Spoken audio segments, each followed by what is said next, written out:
विभीषण जी ने कहा कि प्रभु अमर सेना आई है। हनुमान जी बोले प्रभु हमें आज्ञा दो। तो वो अमर है। हनुमान जी ने कहा हम भी अमर हैं। अरे उन्हें ब्रह्मा जी ने आशीर्वाद दिया है, वरदान दिया है। हनुमान जी बोले हमें जानकी माता ने आशीर्वाद दिया, अजर अमर गुण निधि सुत हो। हनुमान जी गए। भगवान ने कहा करोगे क्या? बोले भी कल ही पता लगेगा। आप हनुमान जी उनसे लड़े ही नहीं। जिनका पहले ही तय हो कि ये मरेंगे नहीं, उनसे लड़ने से लाभ क्या? जैसे पहले ही पता हो कि ये समझेंगे नहीं, उन्हें समझाने से लाभ क्या? पहले ही पता कि ये मरेंगे नहीं, उनके लड़ने से क्या फायदा? हनुमान जी नहीं लड़े ना। जे रजनीचर वीर विशाल कराल बिलोकत काल न खाए, अति रन रोड बड़े बरजोर कपीस किशोर परे फग पाए। हनुमान जी के दाव में पड़े तो हनुमान जी ने लूम लपेटी, बड़ी लंबी पूंछ फैलाई और सबको इकट्ठे ही लपेटा। आकाश निहारी के हाँ कि हठी हनुमान चलाए। हनुमान ने ऐसी शक्ति से फेंका कि बेचारों की चिंता की मारी तो शरीर सूख गए, सूख गए गात। देखो मरने वाला हो तो निश्चिंत हो कि ज्यादा से ज्यादा मरेंगे और क्या होगा। पर ये बंदर, ये राक्षस सोचते कि मरेंगे तो नहीं, क्योंकि अमन है, जाने कहां से गिरेंगे, क्या होगा। मरने वाला तो ये सोच ले कि मरेंगे और क्या होगा, लेकिन ये मर तो सकते नहीं, तो कितनी परेशानी। सूख गए गात। हनुमान जी ने ऐसे फेंका चले न बजात, और ऐसी शक्ति से फेंका कि पृथ्वी की आकर्षण शक्ति सीमा रेखा पार कर गए।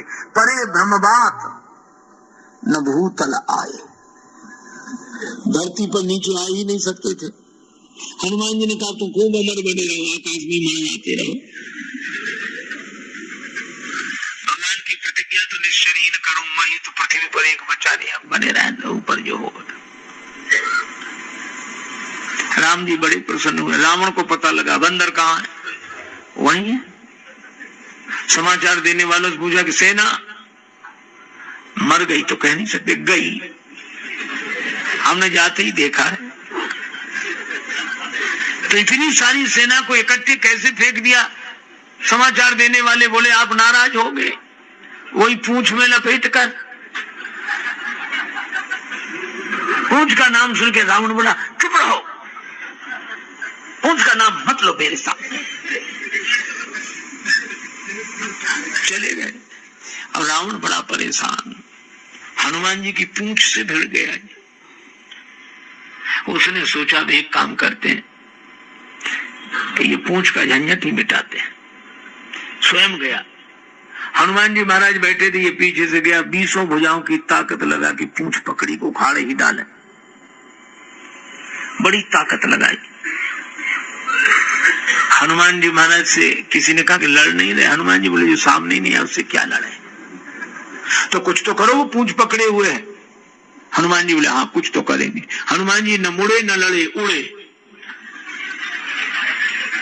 सर से जो उड़े तो रावण तो पूंछ पकड़े था उखाड़ने के लिए, तो जल्दी में छोड़ भी नहीं सका। पूंछ पकड़े था तो रावण ही लटक गया। अब आगे ऊपर हनुमान जी जा रहे, रावण पूंछ पकड़े। अब जो कह रहा था पूंछ उखड़ जाए, वही कह रहा था हे शंकर भगवान ये पूंछ कहीं टूट न जावे, या हमारे हाथ से छूट न जावे। नहीं हम तो कहीं के नहीं रहे, न धरती के न आसमान के। तुलसीदास जी बोले रावण जिनके चरण पकड़ने चाहिए, ऐसे संत स्वरूप श्री हनुमान जी की प्रतिष्ठा की पूंछ उखाड़ने की कोशिश करोगे तो कहीं के नहीं रहोगे, न धरती के न आसमान के, न लोक बनेगा न परलोक बनेगा। हनुमान जी ले गए। आकाश में युद्ध हुआ दोनों का। देवन जुगल का जय जय बनो। देवता भी बड़े चतुर, जय हो जय हो। अरे किसकी जय बोल रहे हो?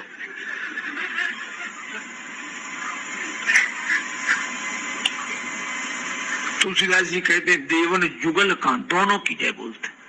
ये दोनों की जय काहे को बोल रहे हो? बोला अभी फैसला ही नहीं हुआ कौन जीतता है। तो दोनों की जय क्यों बोलते हो? बोले इसलिए जो जीतेगा उसी की तरफ। हम तो कहेंगे मन से तो तुम्हारी बोल रहे थे, उसकी तो ऊपर ऊपर से। एक ने ऊपर ही मरने लगा, स्वप्न हुआ, उससे कहा कि तुम मरने वाले हो, कहाँ रहना पसंद करोगे, स्वर्ग में कि नरक में? न्योपाली बोला हमें तो दोनों के बीच में रखो। दोनों के बीच में क्यों? अरे दुकान रखेंगे, दोनों तरफ ही ग्राहक मिलेंगे। देवता दोनों की जय बोलते, लेकिन हनुमान जी की पूंछ का कुछ नहीं बिगड़ा, आज तक कुछ नहीं बिगड़ा। देखो, एक पति पत्नी गए मेले में भीड़ का रेला, पत्नी अलग पति अलग, दोनों बिछुड़ गए। अब मेले में कहां ढूंढे? पत्नी रोवे, पति अलग परेशान। किसी ने कहा पास में मंदिर में जाके प्रार्थना करो। श्री रघुनाथ जी का मंदिर थाल लेकर गया, लड्डुओं से भरा, 500 रुपए उस जमाने में रखे।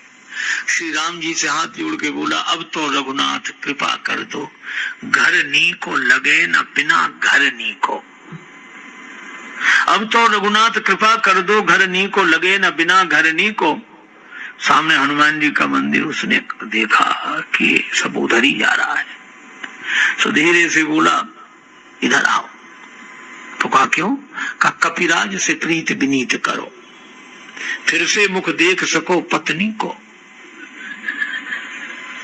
सेठ जी थाल ले आओ, इते कर दे कृपा जो लला अंजनी को। कपिराज से प्रीत विनीत करो, फिर से मुख देख सको पत्नी को। अरे राम जी तो उनके स्वामी हैं, इनसे बड़े हैं, और कैसी बात करते हो? अरे वो तो ठीक है, अपने अपने विभाग की बात है। क्या राम जी भले ही साहबों पर तेरी त्रिया को मिलावे, कहा जो पतो न लगाए सके अपनी को। तुम्हारी पत्नी क्या ढूंढेंगे, उनकी भार्या खो गई तब यही गए थे। अब ये तर्क उसके दिमाग में ऐसा जमा, तुरंत आ गया। और जैसे हनुमान जी के सामने आकर खड़ा हुआ हनुमान जी, तब तक पत्नी भी मंदिर में ही आ गई कि हनुमान जी से प्रार्थना करें। दोनों मिल गए, सबने कहा कि धन्य हो हनुमान जी, आपकी पूंछ सदा है, आपकी पूंछ का कभी कुछ नहीं बिगड़ सकता। क्यों नहीं बिगड़ सकता? क्योंकि हनुमान जी राम जी के चरणों को हृदय में रखते हैं, इसलिए उनकी पूंछ का कभी कुछ नहीं बिगड़ सकता।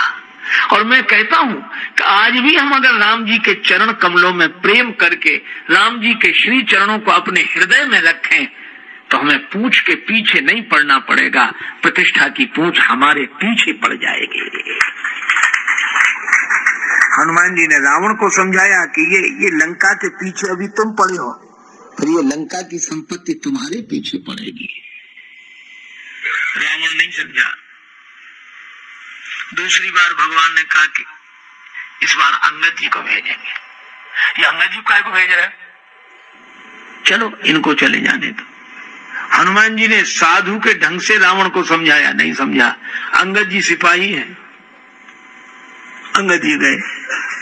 जैसे ही नगर में प्रवेश किया, रावण का बेटा द्वार पर ही मिल गया। उसने अंगद जी को लात उठाई, मार नहीं पाई।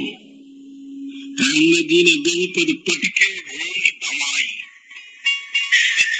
पांव पकड़ के नीचे पटका, नीचे गिरते ही ऊपर गया। राक्षस समझ गई ये बंदर वो नहीं है जो पहले आया था, ये वो नहीं। अब उनकी ये दशा हो गई, वो रास्ता नहीं पूछ रहे अंगद जी किसी से, पर लोग बिन पूछे मगदे ही दिखाई, इधर से जा, इधर से सीधे जा, इधर। अंगद जी पूछ नहीं रहे, लोग रास्ता बता रहे। किसी ने कहा रास्ता क्यों सब बता रहे? सभी लोग बोले कि हम तो पहले ही समझ गए थे, जो पहले आए थे वो हमें समझा गए, पर वही नहीं समझा तो उसे और समझा दो। और इसलिए भी रास्ता बता रहे कि हमारे तो प्राण बचे, तुम उधर ही जाओ। अंगद जी गए और रावण के दरबार में प्रवेश किया तो सारे राक्षस उठकर खड़े हो गए। रावण के बैठ जाओ। अब वो बेचारे रावण की तरफ देखे तो बैठे नहीं लगे, अंगद जी की तरफ देखे तो खड़े होने लगे। रावण ने डांट कर कहा, कौन है तू? कह लंकेश कवन ते बंदर। अंगद जी चुप रहने वाले। हनुमान जी तो संत हैं, सब सहन कर लेते हैं, कोई बात नहीं। पर अंगद जी से जैसे ही रावण ने कहा कह लंकेश कवन ते बंदर, अंगद जी तुरंत बोले मैं रघुवीर दूत 10 कंधर। सीधी सी बात।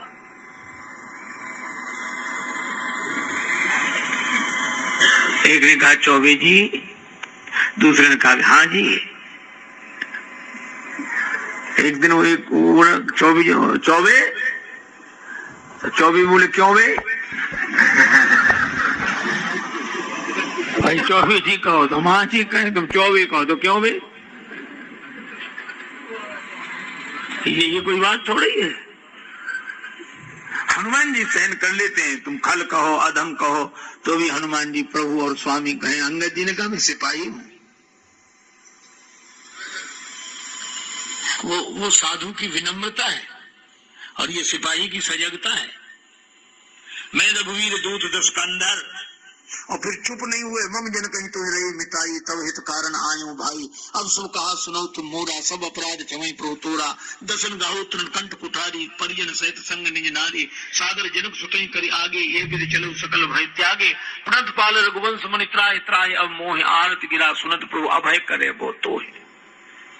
कितना बोले अंगद जी।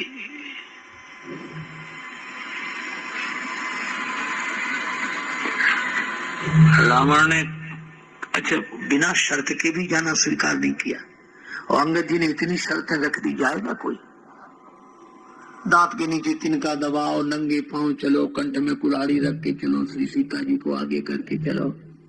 वो आदमी तो वैसे ही नहीं जा रहा है।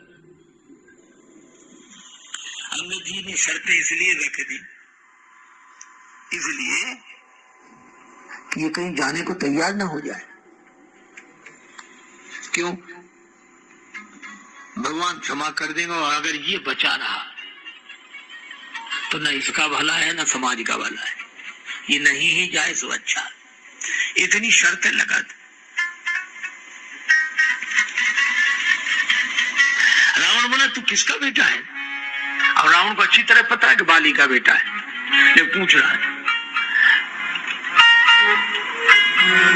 ताकि रावण पूछे कि बाली आजकल कहाँ है। अंगद जी कहेंगे वो मर गए। किस बीमारी से? बाण से। किसने मारा? राम जी ने तो मौका मिल जाए कि जिसने तेरे बाप को मार डाला उसी की सेवा करते शर्म नहीं लगती? बंदरों से मेरी मित्रता कब होने लगी? क्या क्या नाम तेरे पिता का? अंगद जी बोले 6 महीने जिसके बगल में दबे रहे उस बाली को भूल गए।